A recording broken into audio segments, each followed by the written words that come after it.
বাইরে প্রবল ঝড় বৃষ্টির শব্দ শোনা যাচ্ছে। ঘরের এক কোণে প্রদীপ জ্বলছে।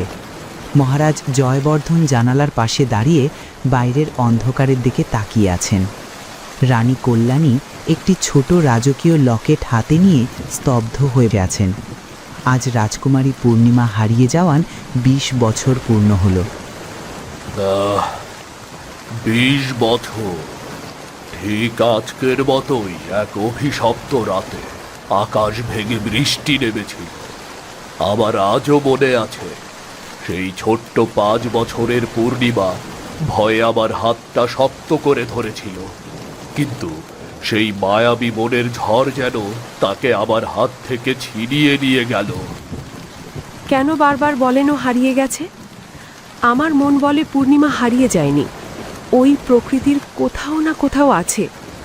মা হয়ে আমি অনুভব করতে পারি আমার মেয়ে আজও নিঃশ্বাস নিচ্ছে। কল্যাণী, বাস্তবতা মেনে নাও। মায়াবী মন সাধারণ কোনো জঙ্গল নয়, ওটা এক মায়াজাল।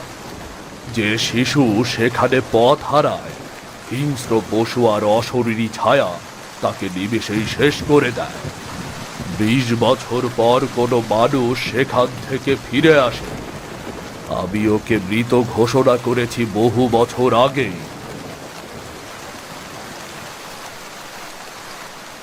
মহারাজ, বাস্তবতা আর সত্য দুটো সবসময় এক হয় না। প্রকৃতি যা কেড়ে নেয় তা সবসময় ধ্বংস করার জন্য নয়, কখনো কখনো তার রক্ষার জন্যেও নেয়। সাধু বাবা, আপনি এই অসময়ে। রানী মায়ের বিশ্বাস বৃথা নয় মহারাজ। মায়াবী বন রাজকুমারীকে গ্রাস করেনি, বরং তাকে আগলে রেখেছে। ওই বন সাধারণ মানুষের জন্য যমদূত হতে পারে, কিন্তু রাজবংশের রক্তের জন্য তা এক নিরাপদ আশ্রয় হতে পারে। আপনি কি সত্যি বলছেন সাধু বাবা? আপনি কি ওকে দেখেছেন? আমি ওকে দেখিনি রানীমা, কিন্তু বনের বাতাসের গুঞ্জনে আমি ওর অস্তিত্ব অনুভব করি। তবে সাবধান, রাজ্যে যে দুর্যোগের মেঘ ঘনিয়ে আসছে তা থেকে বাঁচতে হলে রাজকুমারীর সেই বুনো শক্তিকেই প্রয়োজন হবে। খুব শিগগিরই সেনাপতিকে ওই বনে পাঠাতে হবে। এক মৃতপ্রায় আশার পেছনে আমি কি আমার শ্রেষ্ঠ সেনাপতিকে মৃত্যুর মুখে ঠেলে দেব? মৃত্যু নয় মহারাজ, সেনাপতি বিক্রম ওই বনে গিয়ে যা খুঁজে পাবেন তা পুরো রাজ্যের ভাগ্য বদলে দেবে। বনের রক্ষকই এখন রাজ্যের একমাত্র ভরসা। মহারাজ জয়বর্ধন চিন্তিত মুখে জানালার বাইরে মায়াবী বনের দিকে তাকান। বজ্রপাতের আলোয় সেই গহীন বনকে আজ আরও রহস্যময় মনে হচ্ছে। চারিদিকে ধোঁয়া আর অশুভ নীল আলো। কালভৈরব একটি বড় কালো পাথরের সামনে বসে জাদু মন্ত্র পড়ছে। সে তার হাত দিয়ে বনের সবুজ আলো শুষে নিয়ে পাথরটিতে জমা করছে।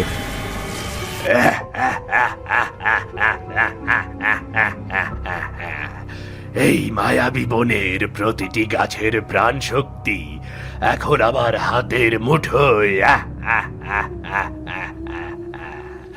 যত বেশি শক্তি আমি শুষে নেব, সূর্যগড় রাজ্য তত বেশি শ্মশান হবে। মাটি হবে পাথর আর জল হবে বিষ। কেউ আমাকে রুখতে পারবে না।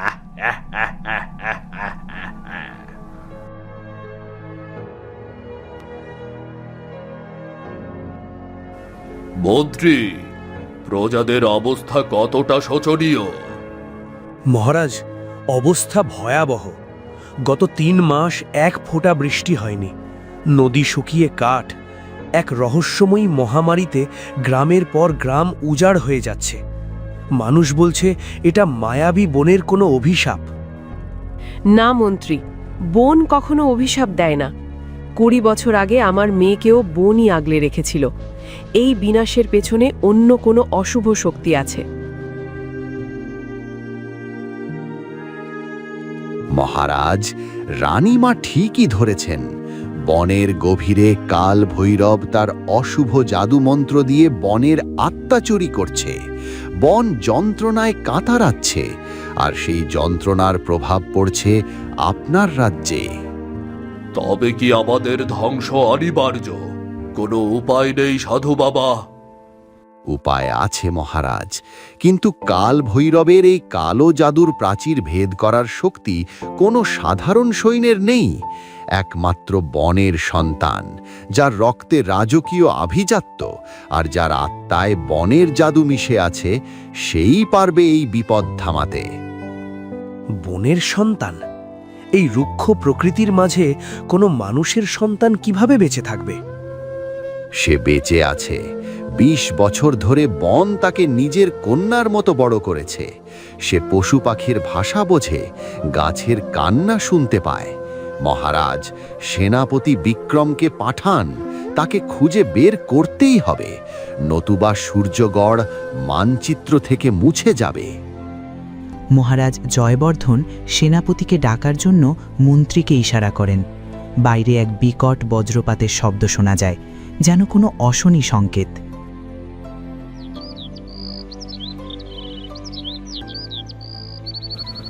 ভোরবেলা, কুয়াশাচ্ছন্ন আবহাওয়ার। ঘোড়ার পিঠে চড়ে যুদ্ধের পোশাকে প্রস্তুত সেনাপতি বিক্রম। মহারাজ জয়বর্ধন তার হাতে একটি বিশেষ রাজকীয় তলোয়ার তুলে দিচ্ছেন। পাশে মন্ত্রী শগুন চিন্তিত মুখে দাঁড়িয়ে আছেন। বিক্রম, এই তলোয়ার তোমার পূর্বপুরুষদের বীরত্বের প্রতীক, কিন্তু মনে রেখো, মায়াবী বনে তলোয়ারের চেয়ে তোমার ধৈর্য আর সাহস বেশি প্রয়োজন হবে। রাজকুমারীকে খুঁজে বের করা এখন কেবল আমার জেদ নয়, আমাদের রাজ্যের বাঁচার একমাত্র পথ। মহারাজ, আপনার আজ্ঞা আমার শিরোধার্য। যদি রাজকুমারী জীবিত থাকেন তবে তাকে নিয়েই আমি এই প্রাসাদে ফিরব, আর যদি না ফিরি তবে জানবেন আপনার সেনাপতি তার শেষ রক্তবিন্দু দিয়ে রাজ্যের সেবা করেছে। সেনাপতি, সাবধানে পা ফেলবেন। লোকমুখে শোনা যায় ওই বনের গাছপালারও কান আছে, তারা আগন্তুকদের গতিবিধি টের পায়। বনের মায়া যেন আপনাকে পথভ্রষ্ট না করে। বিক্রম বনের ভেতর প্রবেশ করেছেন। চারপাশ নিস্তব্ধ, কেবল গাছের পাতার এক অদ্ভুত ফিসফাস শব্দ শোনা যাচ্ছে। হঠাৎ বনের পরিবেশ বদলে যেতে শুরু করে। পথপ্রদর্শক হিসাবে আনা ম্যাপটি বিক্রমের হাত থেকে এক দমকা হাওয়ায় উড়ে যায়। এ কি? যে পথে এলাম সেই পথটা কোথায় গেল? চারিদিকে শুধু ঘন কুয়াশা আর নড়াচড়া করা ছায়া। হঠাৎ মাটি থেকে সাপের মতো কতগুলো জীবন্ত শিকড় আর কাঁটাযুক্ত লতা উঠে আসে। বিক্রম তলোয়ার বের করার আগেই লতাগুলো তার পা জড়িয়ে ধরে টেনে মাটির সাথে আটকে দেয়। তিনি নড়াচড়া করতে পারছেন না। যত বেশি তিনি ছাড়ানোর চেষ্টা করছেন, লতাগুলো তত বেশি তাকে চেপে ধরছে। না, এ কি মায়া? গাছগুলো যেন আমায় গিলে খেতে চাইছে। কেউ কি আছো? আমাকে সাহায্য করো। চারদিকের গাছগুলো যেন বিক্রমের চারদিকে এক দুর্ভেদ্য দেওয়াল তৈরি করে ফেলে। তিনি সম্পূর্ণ বন্দী হয়ে পড়েন।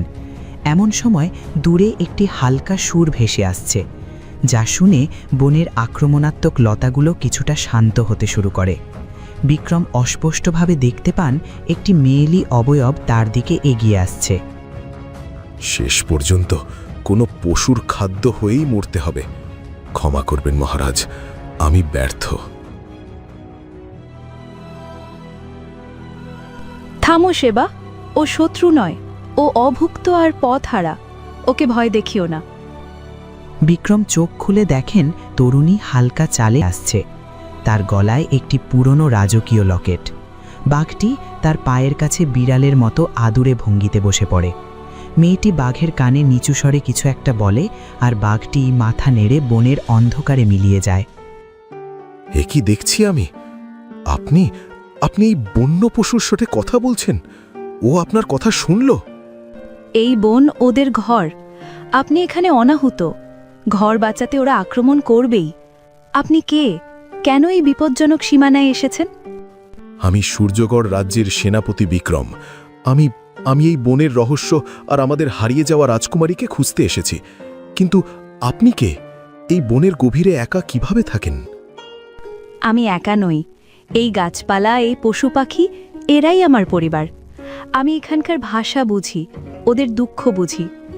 আপনার রাজ্যে যে খরা চলছে তার আজ এই বনের গাছেদের গায়েও লেগেছে। বিক্রম লক্ষ্য করেন মেয়েটির গলায় সেই লকেটটি। এটি অবিকল সেই লকেট যা রানী কল্যাণী সারাক্ষণ আগলে রাখেন। বিক্রমের বুক থক করে ওঠে। এই লকেট, তবে কি সাধু বাবার কথা সত্যি? এই বুনো মেয়েটি কি আমাদের হারিয়ে যাওয়া রাজকুমারী পূর্ণিমা?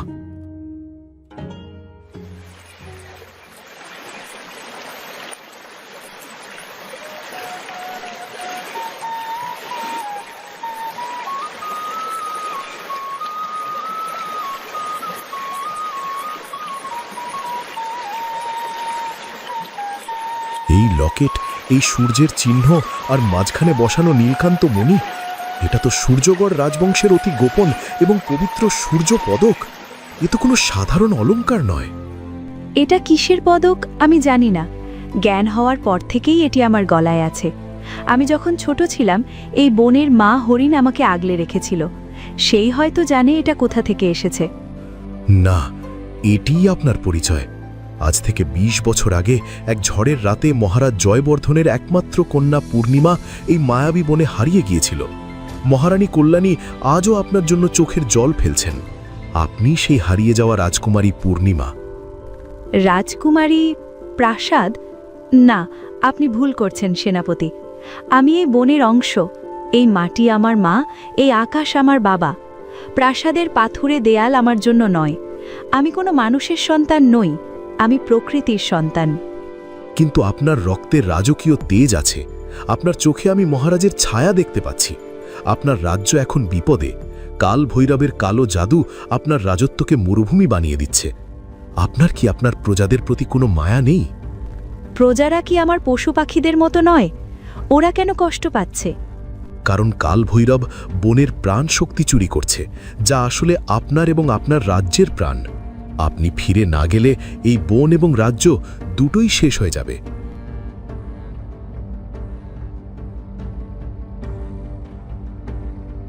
ছায়া, তোমার এই দশা কেন? তোমার চোখের জ্যোতি কোথায় হারিয়ে গেল? ও কি বলছে? আপনি কি ওর কথা বুঝতে পারছেন? ও বলছে বনের গভীরে এক রাক্ষসে অন্ধকার জেকে বসেছে। এক কালো জাদুকর মাটির নিচে শিকড় গেড়ে বনের শিরা উপশিরা থেকে প্রাণশক্তি শুষে নিচ্ছে। গাছেরা গান গাইতে ভুলে গেছে। নদী শুকিয়ে পাথরে পরিণত হচ্ছে। বন ক্রমশ নিঃস্ব হয়ে যাচ্ছে বিক্রম। ঠিক এই একই হাহাকার এখন আমাদের সূর্যগড় রাজ্যেও। যে অন্ধকার বনকে গ্রাস করছে, সেই অন্ধকারই আমাদের শস্যক্ষেত পুড়িয়ে দিচ্ছে, শিশুদের জলহীন তৃষ্ণায় মারছে। মহারাজ আর মহারানী অসহায়ভাবে আকাশের দিকে তাকিয়ে আছেন। কিন্তু আমি একলা মেয়ে কি করতে পারি? আমি তো কেবল বনের ভাষা বুঝি। আপনি সেই সেতুবন্ধন রাজকুমারী। আপনার রক্তে রাজার আজিভাত্য, আর আপনার আত্মায় বনের জাদু। কাল ভৈরবের কালো জাদুকে হারাতে হলে আপনার এই অসামান্য ক্ষমতার প্রয়োজন। আপনার প্রজারা এবং আপনার এই বন্য পরিবার সবাই এখন আপনার দিকে তাকিয়ে। আমি যাব। আমার বোনের এই কষ্ট আমি সহ্য করব না। যারা বনের ক্ষতি করছে তারা আমার রাজ্যেও শত্রু। চলুন বিক্রম, আমি আপনার সাথে প্রাসাদে যাব।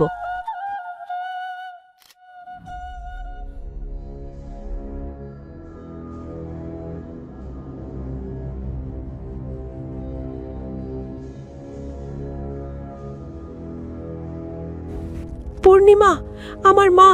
20 বছর ধরে এই লকেটটি আমি স্বপ্নে দেখেছি। ওর চোখের দিকে তাকাও কল্যাণী, ঠিক যেন আমার বাবার মতো দীপ্ত চাহনি। বিক্রম অসম্ভবকে সম্ভব করেছে। আবার হারিয়ে যাওয়া কলিজাজ ফিরে এসেছে। আপনি কি আমার মা? এই বড় পাথর আর ইটির ঘর কি আমার বাড়ি? এখানে তো কোনো গাছের ছায়া নেই, পশু পাখির ডাক নেই। আমার বড় দমবন্ধ লাগছে। এটা তোমার রাজত্ব মা, তুমি রাজকুমারী। এই পাথুরে দেয়ালগুলো তোমাকে রক্ষা করার জন্য। মহারাজ, ক্ষমা করবেন, তবে প্রজাদের সামনে একে রাজকুমারী হিসেবে পরিচয় দেওয়ার আগে আমাদের সাবধান হওয়া উচিত। ২০ বছর বন্য জানোয়ারদের মাঝে থেকে কোনো মানুষ কি সুস্থ থাকতে পারে? মন্ত্রী, আপনি কি বলতে চাইছেন? আপনার বাগানের ফুলগুলো বলছে ওরা তৃষ্ণার্ত, ওদের শিকড়ে বিষ ঢালা হচ্ছে মন্ত্রী। আপনি কি শুনতে পাচ্ছেন না ওদের আর্তনাদ? শুনুন মহারাজ, অলীক কল্পনা, জাদুকরী ক্ষমতা নয়, এটি প্রলাপ মাত্র। আমাদের রাজ্যের ভাগ্য কি এমন এক মেয়ের হাতে ছেড়ে দেব?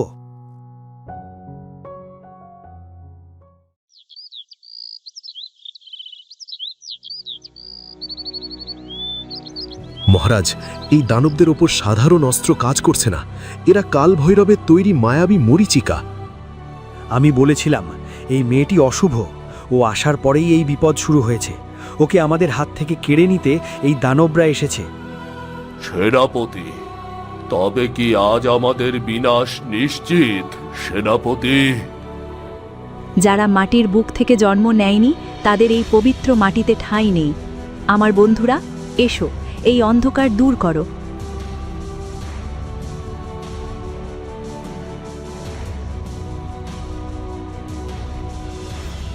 এ কি দেখছি? বনের পশু পাখিরা সেনাপতির মতো লড়াই করছে, আর ওরা রাজকুমারীর আদেশ মানছে।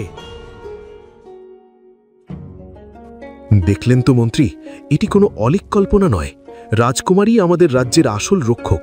ও না থাকলে আজ প্রাসাদের কেউ বেঁচে থাকত না। রাজকুমারী, আমায় ক্ষমা করবেন। আমি আপনার শক্তিকে চিনতে ভুল করেছিলাম। আপনার এই অলৌকিক ক্ষমতাই পারে কাল ভৈরবকে ধ্বংস করতে। যুদ্ধ কেবল শুরু হলো মন্ত্রী। কাল ভৈরবকে তার গুহায় গিয়ে থামাতে হবে, নয়তো সে আবার ফিরে আসবে। চলুন বিক্রম, শেষ যুদ্ধের সময় হয়েছে।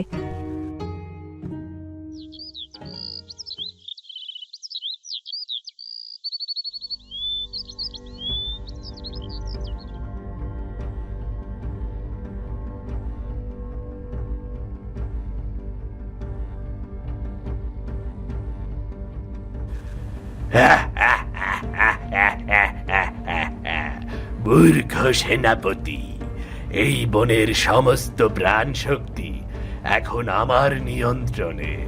তুচ্ছ তলোয়ার দিয়ে ওই কালো জাদুকে ধ্বংস করা অসম্ভব। আজ সূর্যগড় রাজ্যের শেষ প্রদীপ নিভে যাবে।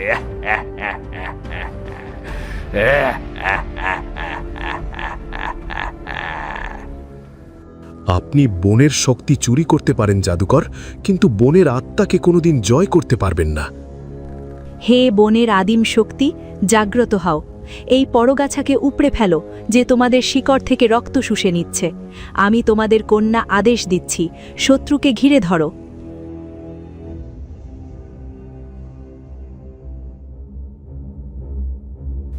না, এ কি হচ্ছে? এই গাছগুলো আমার কথা শুনছে না কেন? আমি তো এদের অধিপতি, আমি তো এদের অধিপতি, কেন শুনছে না? আপনি অধিপতি নন, আপনি চোর। বন কেবল তাকেই শক্তি দেয় যে বনকে ভালোবাসে। আপনার সময় শেষ।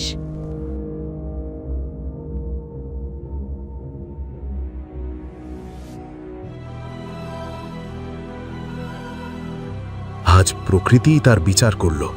রাজকুমারী, আপনার আদেশ ছাড়া এই অশুভ শক্তিকে কেউ থামাতে পারত না। কালভৈরবের পতনের সাথে সাথে আকাশ থেকে ঝিরিঝিরি শান্ত শীতল বৃষ্টি নামছে। বনের ধূসর গাছগুলো আবার সজীব ও সবুজ হয়ে উঠছে। দূরে নদীর জল কলকল শব্দে বয়ে যাওয়ার শব্দ শোনা যাচ্ছে। সেনাপতি বিক্রম হাঁটু গেড়ে পূর্ণিমাকে অভিবাদন জানাচ্ছেন।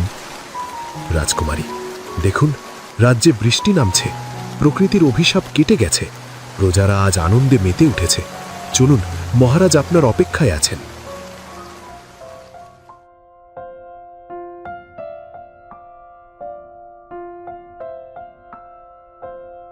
মা পূর্ণিমা, আজ থেকে তুমি এই রাজ্যের আইনসম্মত উত্তরাধিকারী।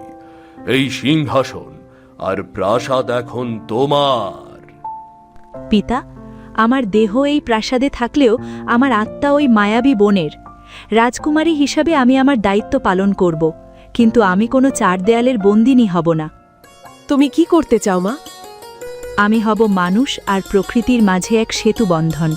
আমি প্রাসাদ আর বনের মাঝখানে বাস করব, যাতে মানুষ বনের ক্ষতি না করে আর বনের শক্তি মানুষকে রক্ষা করে। আমার পরিচয়, আমি কেবল রাজকুমারী নই, আমি এই বনের রক্ষক। আপনার এই মহানুভবতা সূর্যগড় রাজ্যকে এক নতুন পথ দেখাবে।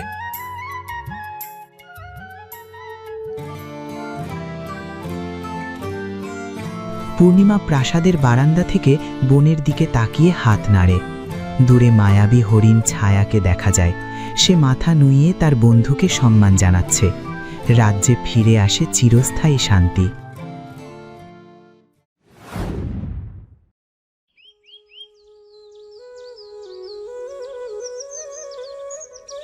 অনন্তপুর রাজ্যের রাজদরবার। কক্ষের পরিবেশ থমথমে, কিন্তু যুদ্ধের আশঙ্কায় কারও মনে শান্তি নেই। মহারাজ জয়বর্ধন, তার পাশে মন্ত্রী ও সেনাপতি গম্ভীর মুখে দাঁড়িয়ে। রাজকুমারী পূর্ণিমা দরজার আড়াল থেকে সব শুনছিলেন। আর কতকাল? আমাদের পূর্বপুরুষদের অপমান আমি আর সইব না। দক্ষিণ রাজ্যের এই স্পর্ধা আকাশচুম্বী হয়ে উঠেছে। মন্ত্রীমশাই, সীমান্তের সর্বশেষ সংবাদ কি? মহারাজ, পরিস্থিতি খুবই সংকটজনক। দক্ষিণ রাজ্যের সেনাবাহিনী আমাদের সীমানার নদী পার হয়ে ওপারে ছাউনি ফেলেছে। তারা যে কোনো মুহূর্তে আক্রমণ করতে পারে। গ্রামবাসী আতঙ্কে ঘরবাড়ি ছাড়ছে। ওদের সাহস দেখে আমি অবাক হচ্ছি। 50 বছর আগে আমার পিতা যে লড়াই শুরু করেছিলেন, আজ আমি তার চূড়ান্ত ফয়সালা করব। সেনাপতি রণবীর, আজ্ঞা করুন মহারাজ। আমাদের সৈন্যরা তলোয়ারে শান দিচ্ছে। আপনি শুধু আদেশ দিলেই আমরা শত্রু বাহিনীকে মাটির সাথে মিশিয়ে দেব। আমাদের অশ্বারোহী দল প্রস্তুত। ঠিক এই মুহূর্তে রাজকুমারী পূর্ণিমা এগিয়ে এসে মহারাজের সামনে দাঁড়ান। তার কণ্ঠে উত্তেজনা নেই, বরং এক গভীর স্থিরতা আছে। বাবা, একটা প্রশ্ন করতে পারি? এই যে যুদ্ধের নেশা আমাদের পেয়ে বসেছে, এতে কি আসলেও কারো মঙ্গল হবে? পূর্ণিমা, তুমি এখানে কেন? যুদ্ধের মন্ত্রণা নারীদের সাজে না। যাও, নিজের কক্ষে ফিরে যাও। বাবা, প্রজাদের মা বোনদের কান্না শোনার আগে আমি ফিরতে পারছি না। আপনি সম্মানের কথা বলছেন, কিন্তু যুদ্ধের পর যখন হাজার হাজার সৈন্যের লাশ পড়ে থাকবে, তখন সে সম্মান কি তাদের প্রাণ ফিরিয়ে দেবে? আমরা কি পারি না এই 50 বছরের প্রতিহিংসা মিটিয়ে আলোচনার পথে হাঁটতে? আলোচনা দুর্বলদের কাজ। দক্ষিণ রাজ্য আমাদের চিরশত্রু। তারা আমাদের 1 ইঞ্চি জমিও ছাড়বে না, আর আমরাও দেব না। সম্মান কেবল তলোয়ারের ধারেই রক্ষা পায়। রাজকুমারী, ক্ষমা করবেন, কিন্তু শত্রুরা যখন দরজায় কড়া নাড়ছে, তখন শান্তির বাণী কেবল পরাজয় ডেকে আনবে। পরাজয় তলোয়ারে নয়, মানুষের মনে থাকে সেনাপতি। বাবা, আমি আপনাকে অনুরোধ করছি, একবার ভেবে দেখুন। যথেষ্ট হয়েছে। মন্ত্রী, যুদ্ধের দামামা বাজানোর নির্দেশ দিন। আগামীকাল সূর্যোদয়ের সাথে সাথেই আমাদের সেনাবাহিনী সীমান্তের দিকে যাত্রা করবে। জয় আমাদের নিশ্চিত।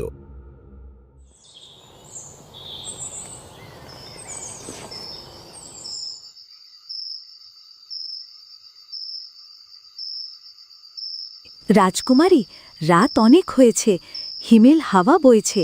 আপনি ভেতরে চলুন, শরীর খারাপ করবে তো। শরীর খারাপ করলে হয়তো ঘুম আসতো রে চারু, কিন্তু মনের ভেতর যে আগুন জ্বলছে তা নিভবে কি করে? তুই কি শুনতে পাচ্ছিস? কি শুনতে পাবো রাজকুমারী? চারদিক তো নিঝুম, শুধু পাহারাদারদের হাঁকডাক শোনা যাচ্ছে। না রে চারু, আমি শুনতে পাচ্ছি আগামীর হাহাকার। যুদ্ধের দামামা বাজলে এই শান্ত নগরে শ্মশানে পরিণত হবে।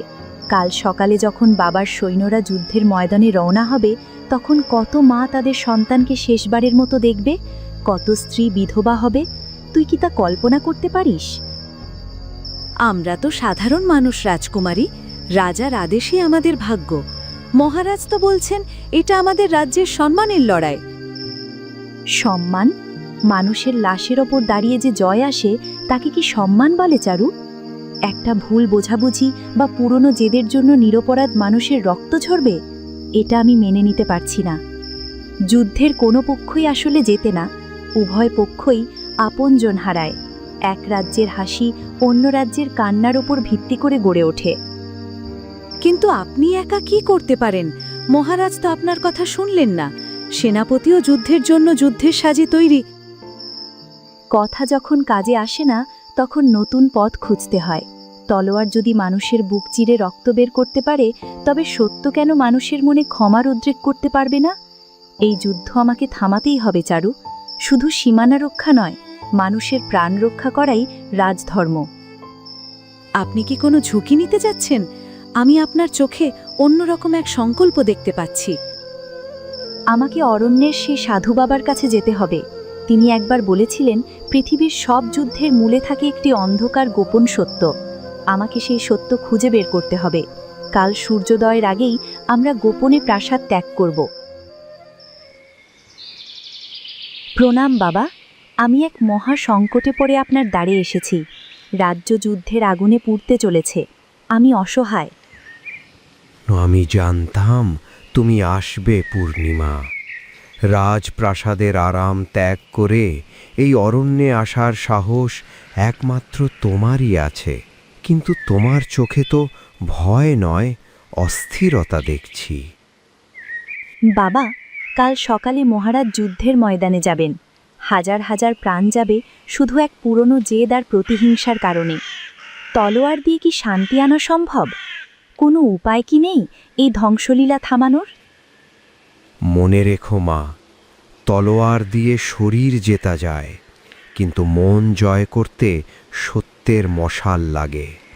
রক্তপাত কেবল রক্তের তৃষ্ণাই বাড়ায়, মেটায় না। কিন্তু তোমার কাছে তো সত্যের সেই শক্তি আছে। এই শত্রুতার মূল কোনো বীরত্বে নয়, বরং এক চরম মিথ্যাচারে মিশে আছে। শোনো পূর্ণিমা, 50 বছর আগে তোমার দাদা আর দক্ষিণ রাজ্যের তৎকালীন রাজার মধ্যে গভীর বন্ধুত্ব ছিল। কিন্তু এক কুটিল ষড়যন্ত্রকারী তৃতীয় পক্ষ তাদের মধ্যে একটি জাল চিঠি পাঠিয়েছিল। সেই চিঠিতে লেখা ছিল, দক্ষিণ রাজ্যের রাজা তোমার দাদাকে হত্যা করতে আসছেন। অন্যদিকে দক্ষিণ রাজ্যের রাজাকেও জানানো হয়েছিল উল্টোটা। সেই এক মিথ্যা সন্দেহর ওপর ভিত্তি করেই আজ এই কয়েক দশকের রক্তক্ষয়ী যুদ্ধ। তার মানে আমাদের পূর্বপুরুষরা একে অপরের শত্রু ছিলেন না? আমরা এক মিথ্যার বোঝা বয়ে বেড়াচ্ছি। হ্যাঁ মা, সেই জাল চিঠির আসল কপিটি এখনও সংরক্ষিত আছে সীমান্তের ওই পুরনো শিব মন্দিরের গর্ভগৃহে। তুমি যদি সেই সত্য সবার সামনে আনতে পারো, তবেই এই প্রতিহিংসার আগুন নিভবে। যাও মা, সত্যের পথে চলো, জয় তোমারই হবে। আমি বুঝতে পেরেছি বাবা, রক্ত নয়, আমি সত্য দিয়ে মানুষের হৃদয় জয় করব। আপনার আশীর্বাদই আমার রক্ষা কবচ।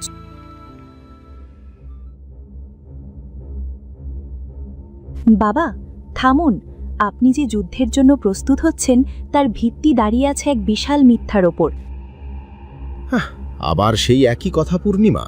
আমি তোমাকে বলেছি না, যুদ্ধের সময় এসব অর্থহীন আলোচনা আমার পছন্দ নয়।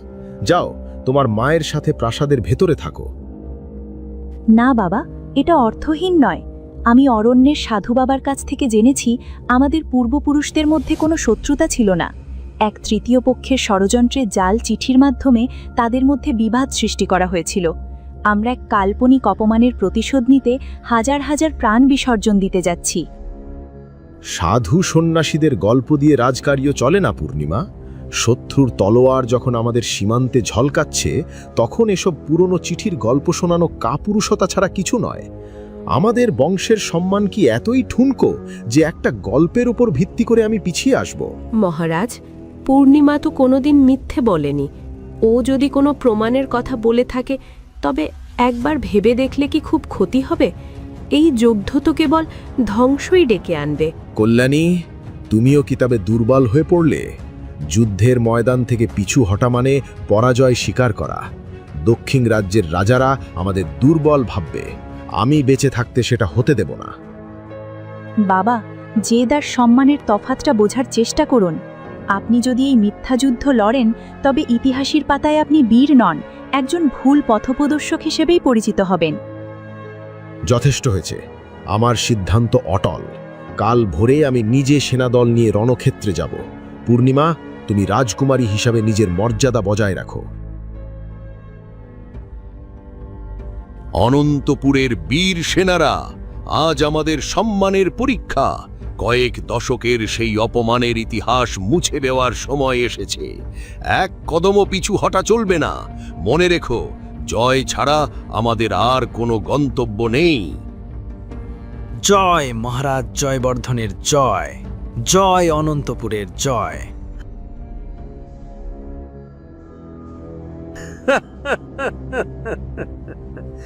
রণবীর, তোমাদের রাজা কি ভয়ে কাঁপছেন যে নিজে না এসে তোমাকে পাঠিয়েছেন? আজ এই প্রান্তরের মাটি তোমাদের রক্তে লাল হবে। আমাদের পূর্বপুরুষদের সাথে যে বিশ্বাসঘাতকতা তোমরা করেছিলে, তার শোধ আজ কড়ায় গণ্ডায় গোসল করব। যুবরাজ বিক্রম, আস্ফালন যুদ্ধের ফল নির্ধারণ করে না। রণক্ষেত্রই বলবে কার বাহুতে কত জোর। আমরা আক্রমণ নয়, আত্মরক্ষার জন্যে তৈরি। সেনারা, যুদ্ধের দামামা বাজিয়ে দাও। আজ সূর্যাস্তের আগে যেন অনন্তপুরের গর্ব ধুলোয় মিশে যায়।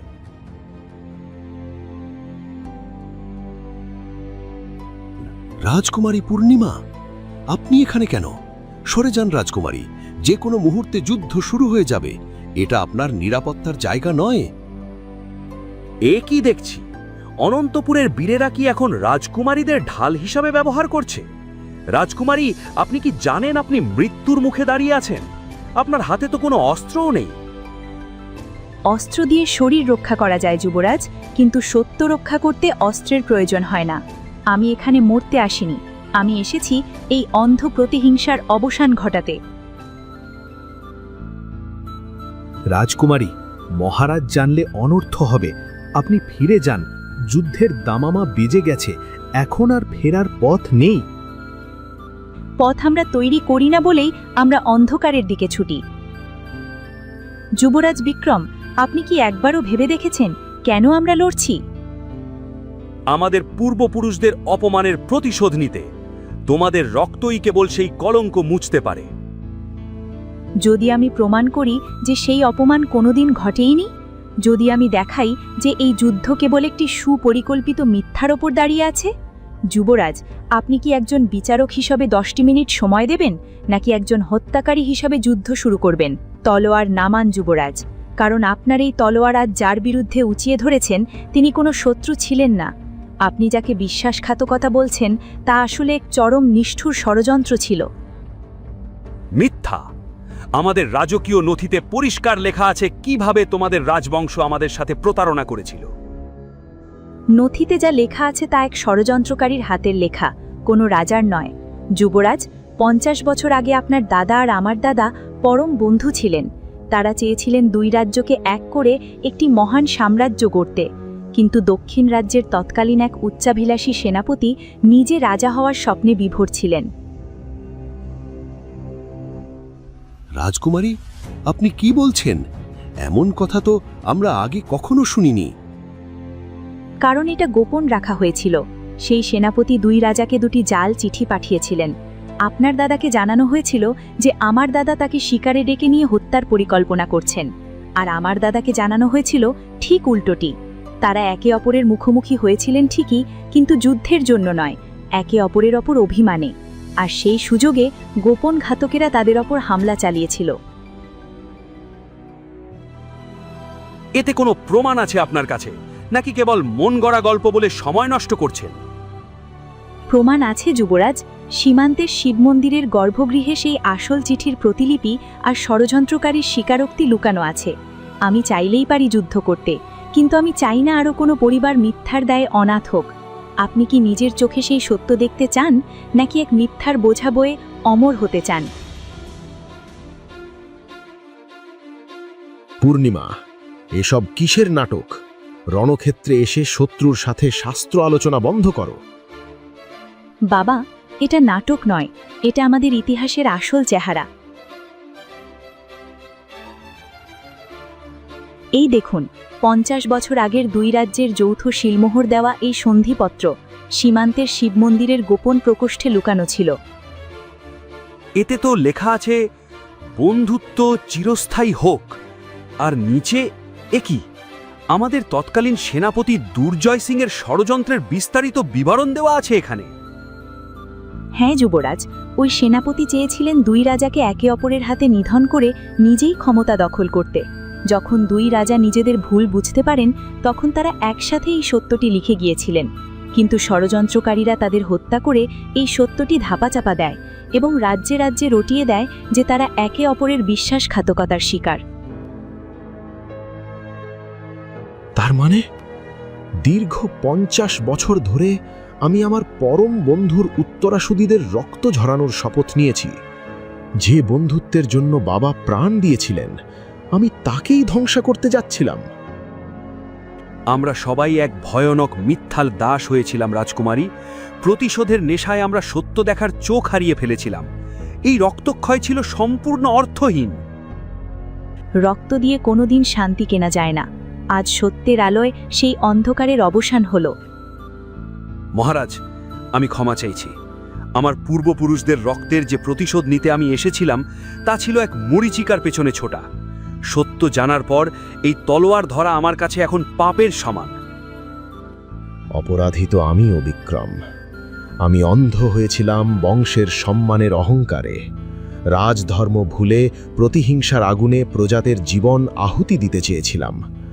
আজ যদি পূর্ণিমায় সত্যের মশাল না জ্বালাতো, তাহলে ইতিহাসের কাছে আমরা সবাই খুনি হিসাবে অপরাধী থেকে যেতাম। বাবা, ক্ষমা কোনো দুর্বলতা নয়, বরং সবচেয়ে বড় শক্তি। তলোয়ার দিয়ে রাজ্য জয় করা যায়, কিন্তু ক্ষমা দিয়ে এক দীর্ঘদিনের শত্রুতা মুছে হৃদয়ে স্থান করে নেওয়া যায়।